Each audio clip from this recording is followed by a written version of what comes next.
دا سپین ږیری غلام حسرت نومیږي. د پکتیا ولایت د زرمت ولسوالۍ اوسیدونکی دی چې د پکتیا پوهنتون ښوونې روزنې په پوهنځي کې یې خپلې لوړې زده کړې بشپړې کړي.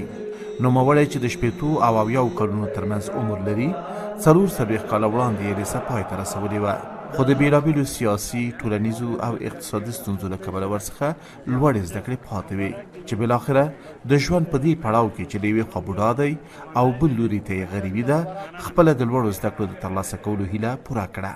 پر اوسه کال د شرایطو چې ما پیسې نه لرلې، زه ډېر مشکل سره مخامخ یم. موټر سایکل د تیلو پیسې مې نه لرلې، موټر مې نه لرلې.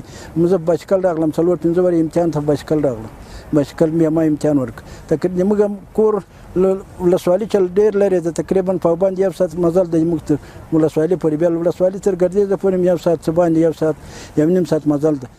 د پکتیا روڼ اندي او فرهنګیان وایي چې د ځینو مشرانو هڅې او کوښښونه نسلونو ته د مبارزې روحیه ورکوي او هغوی هڅوي چې د زده کړو د ترلاسه کولو لپاره خو هیڅ وخت هم ناوخته ونه ګڼي.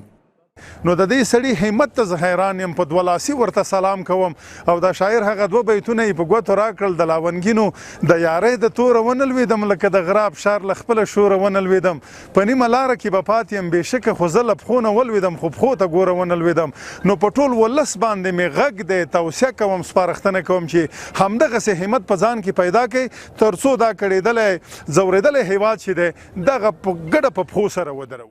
په پکتیا کې سپین ږیری غلام حضرت داسې مهال د پوهنتون د زده کړو اوږد مزل ختموي چې په افغانستان کې په ځانګړي ډول علمي او مسلکي کادرونه د کار کولو د فرصتونو له کمښته کړېږي. د چارواکو په وینا سږ کال د پکتیا پوهنتون له 9 پوهنځیو ټول 1448 تنه فارغېږي.